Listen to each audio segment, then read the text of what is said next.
નમસ્તે વિદ્યાર્થી મિત્રો, આપણે હવે વન અને વન્યજીવ સંસાધન પાઠ આગળ જોઈએ. ભાગ 3. આપણે ઘણી બધી બાબતો જંગલોની અંદર રહેલા પશુ અને પંખીઓની કરી. સરકારે વિવિધ પ્રકારની જે પરિયોજનાઓ કરી છે એ પરિયોજનાઓ દરેક પશુઓને અને પંખીઓને સંરક્ષણ આપવા માટે કરી છે. અને એવા સંરક્ષણ આપવા માટે જે કેન્દ્ર સરકારે, રાજ્ય સરકારે પ્રયત્નો કર્યા, વિવિધ પ્રકારના કાયદા કાનૂન ઘડ્યા, જંગલોનો વિસ્તાર જે સાંકડો થતો જતો હતો એને ન કાપવા દેવા માટે, એનો બહુ ઓછો માનવ સમાજ ઉપયોગ કરે એ માટે સમગ્ર લોકોને રાષ્ટ્રએ જાગૃત કર્યા. હવે ઘણા બધા પશુઓ એવા છે કે જે પશુઓ હવે લુપ્ત થવાની અણી ઉપર છે. એવી વાત આપણે ભાગ 2 માં કરી હતી. હવે આવા જે પશુઓ છે, આવા જે પંખીઓ છે, એ બધા પશુઓ અને પંખીઓને રક્ષણ આપવા માટે, એનું સંરક્ષણ કરવા માટેના જે ઉપાયો છે એ ઉપાયો માટે સરકારે, ભારત સરકાર અને રાજ્ય સરકાર, આ બંને સરકારે ભેગા થઈને વિવિધ પ્રકારની પરિયોજનાઓ અમલ કરવા માટે મૂકી. એમાં આપણે જોઈએ તો અહીંયા એક શીંગી ભારતીય ગેંડો છે. તો એક શીંગી આ ભારતીય ગેંડો કે જેના મોં ઉપર આગળ નાક છે અને નાક ઉપર અહીંયા એક શીંગડું થાય છે. આવા 2 શીંગી પણ હોય છે. એક આગળ મોટું શીંગડું છે, અહીંયા નાનું શીંગડું પણ હોય. પણ ભારતીય જે ગેંડો છે એ ગેંડો ફક્ત ને ફક્ત પોતાના મોંના નાક ઉપર એક શીંગડું ધરાવે છે. આ જે છે એનું શીંગ છે.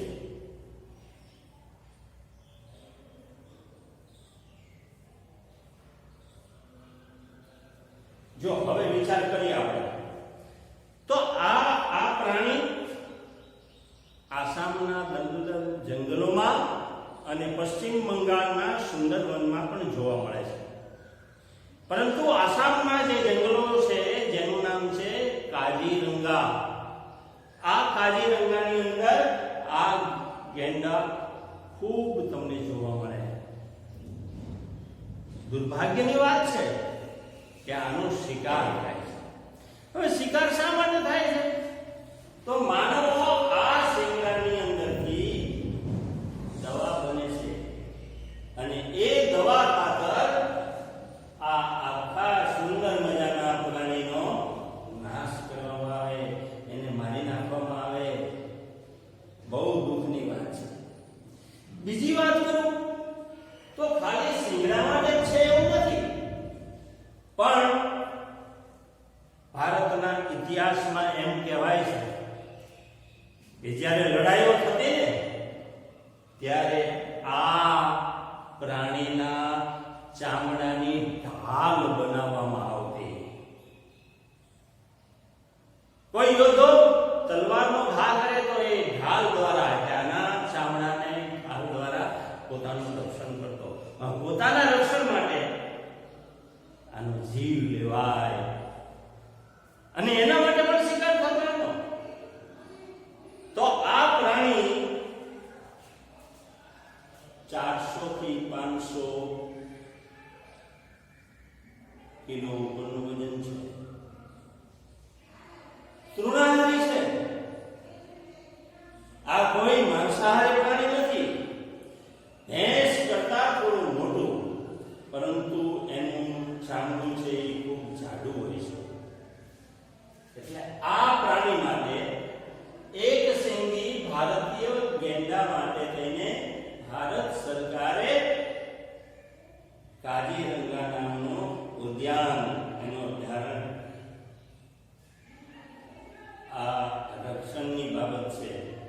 અને આજે જોઈએ તો આ આસામના કાજીરંગામાં આપણને ખૂબ જોવા મળશે. એના પછી વાત કરું ઘડિયાળ મગર. ઘડિયાળ નામ કેવું લાગે આપણે? ઘડિયાળ, વોચ, ક્લોક. પરંતુ આ મગરની જે જાતિ છે એ ઓલી સામાન્ય મગર જે જોવા મળે છે એ જાતિ કરતા કંઈક વિશિષ્ટતા છે. જુઓ, આ ઘડિયાળ મગરને અહીંયા આગળ મોં ઉપરના ભાગમાં આ ભાગ જે છે એ ભાગ ટોચનો ભાગ છે. અહીંયા નાક છે. અહીંયા આ નિશાની કરું છું. આવી જ્યારે મગર જોવા મળે ત્યારે સમજવું કે આ ઘડિયાળ મગર છે. બીજી વાત કરું તો આ મીઠા પાણીની છે.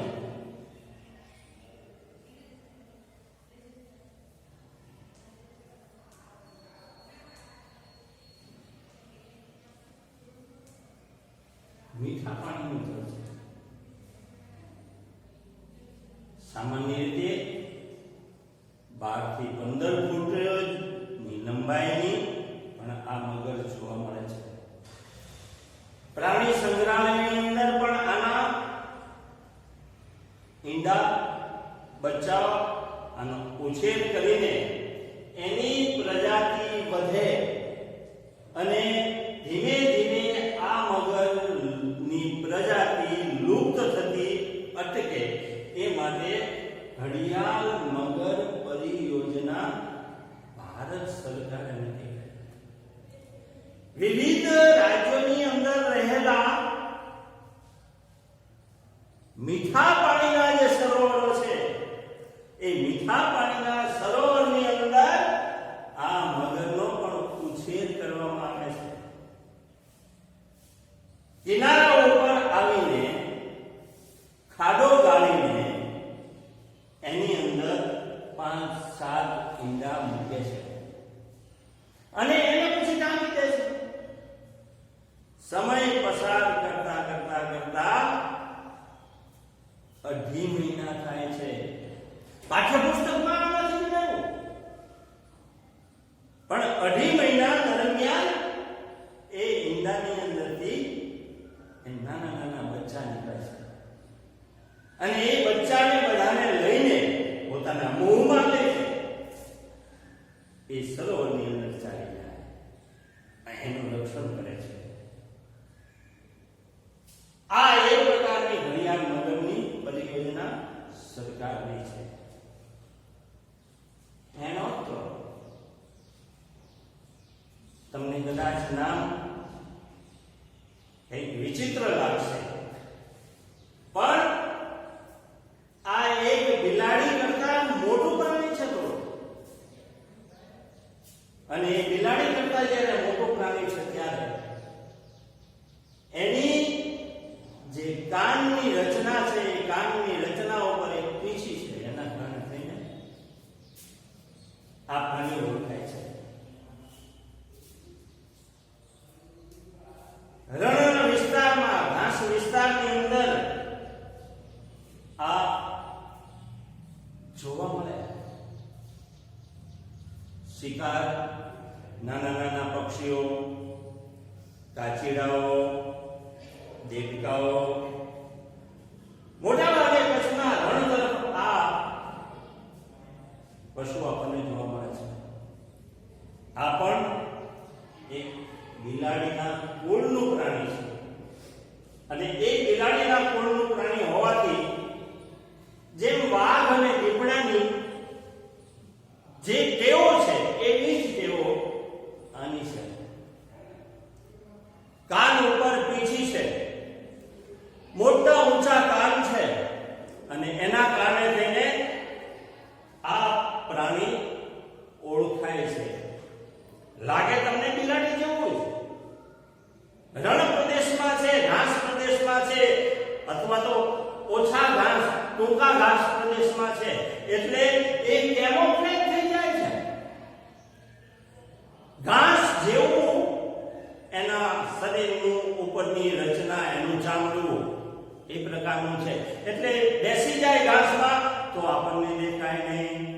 બીજા પશુઓને પંખીને દેખાય નહીં, અને બાજુમાં આવીને ચણવા આવે તો એના ઉપર તરાપ મારીને એનો શિકાર કરીને ખાય.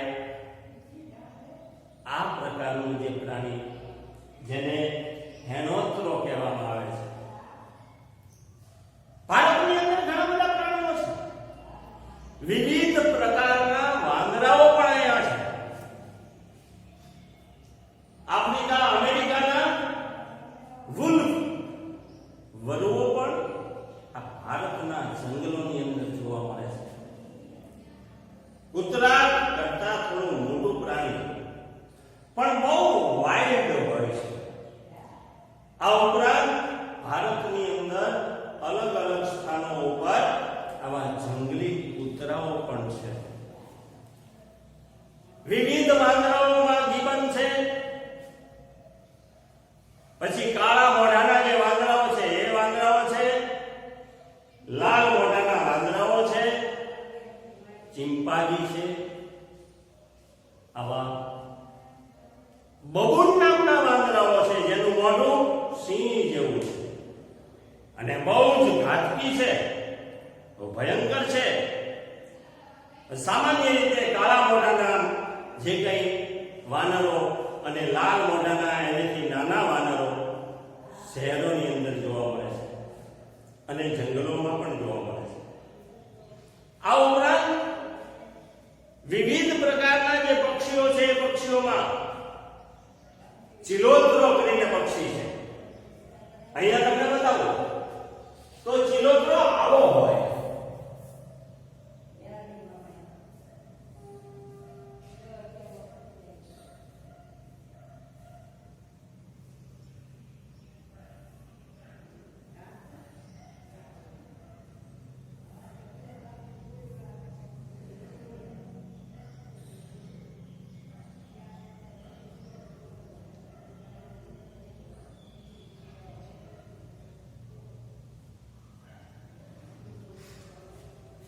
ઊંચા પહાડોના મોટા વૃક્ષો જે છે અથવા જંગલોના ઊંચા મોટા વૃક્ષો છે એના થડની અંદર આ પોતાની ચાંચ વડે અહીંયા આવા પ્રકારનો આકાર છે, આવા પ્રકારનો,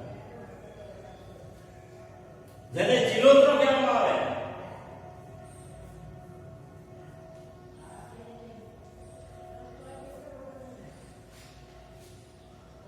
આ પણ ધીમે ધીમે લુપ્ત થતી જાતિ છે.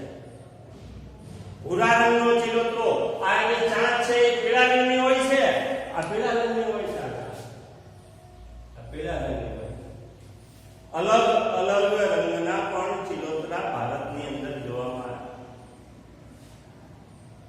મોટા વૃક્ષના થડને કોતરીને અંદર બખોલ બનાવીને માદા અંદર જાય છે અને ઈંડા મૂકે છે. બારથી નર છે એ આખી બકોલને ચાંદી દે છે, માટી દ્વારા ચાંદી દે છે.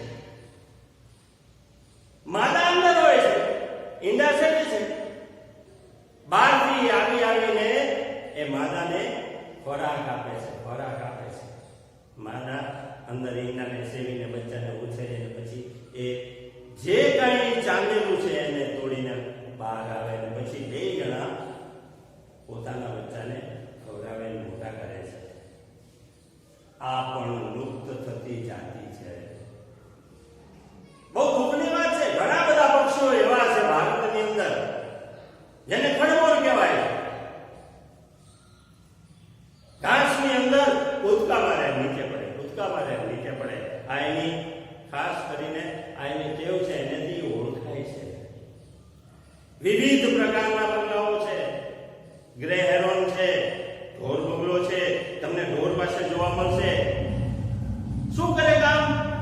તો કે ઢોરની ઉપર રહેલા જે જંતુઓ છે, ઈતેડી છે, આ વગેરેને વીણી ખાય અને ઢોરને સાફ કરે છે. કેવું સરસ મજાનું કામ કરે. પક્ષીઓ ખેડૂતોને પણ બહુ ઉપયોગી છે. કૃષિ ક્ષેત્રે વાવેલું જે કંઈ છે એમાં ઉગતી જે કંઈ જંતુ દવાઓ જે છાંટે છે એના બદલે જો પક્ષીઓને ચરવા દે એમાં, તો એમાં કપાસની અંદર થતી ઈયળો વગેરે પક્ષીઓ છે એ વીણી પક્ષીઓ છે એ ખાસ કરીને ખેડૂતોના મિત્રો છે. સાઇબિરિયામાંથી આવતા ક્રેન કુંજ પક્ષીઓ જે શિયાળા દરમિયાન અહીંયા યાયાવર પક્ષીઓ ઘણા બધા આવે છે. આપણા ગુજરાત રાજ્યની અંદર રહેલું અને આપણા લીંબડી અને અમદાવાદ જિલ્લાને મળતા સરહદ ઉપર એક નળ સરોવર આવેલું છે અને એ નળ સરોવર એ ફક્ત ને ફક્ત પક્ષીઓ માટેનું અભયારણ્ય છે. વિવિધ પ્રકારની બતકો ત્યાં આવે છે. આ બધા પ્રદેશથી આવેલા આપણા મહેમાન પક્ષીઓ છે અને આ પક્ષીઓનો શિકાર ન થવો જોઈએ. એના અભયારણ્યમાં એને મુક્ત રીતે ફરવા દેવા જોઈએ. આ ચિલોતરાની વાત કરી. અહીંયા હરણની પણ વિવિધ જાતો છે. ચોસિંગા હરણ, ચિકારા હરણ, કાળિયાદ હરણ, જે આપણા સૌરાષ્ટ્રના ભાવનગર ને વલભીપુર વચ્ચેના વેળાવદરના અભયારણ્યની અંદર આપણને જોવા મળે, જેને કાળિયાદ હરણ કહેવામાં આવે. નર છે એ ઉપરના ભાગમાં કાળો છે અને એને સિંગ છે, શિંગડા છે, બે શિંગડા છે.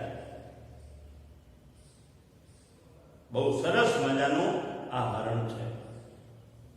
રોજ જેને નીલગાય કહેવામાં આવે, જે આ કાળિયાડ કરતા મોટું છે. આ ઉપરાંત ગીરના જંગલની અંદર પણ સાબર અને સ્પોટેડ ડિયર ટપકાવાળા હરણ પણ જોવા મળે. હવે વાત કરું ગીધ પરિયોજનાની. આ જે ગીધ છે એ ગીધ જંગલોની અંદર બહાર જે પશુઓએ, હિંસક પશુઓએ જે કંઈ મારણ કર્યું છે, એમાં જે કંઈ વધેલું છે ને એને સાફ કરવાનું કામ સફાઈ કામદાર છે. આ ડુડાન આફ્રિકાના પૂર્વ કિનારામાં, કચ્છના આખાતમાં અને દક્ષિણ પૂર્વ એશિયાના સમુદ્રમાં રહેલું આ જળચર છે. અને જે જળચર સમુદ્રી ઘાસ ખાય છે, માંસ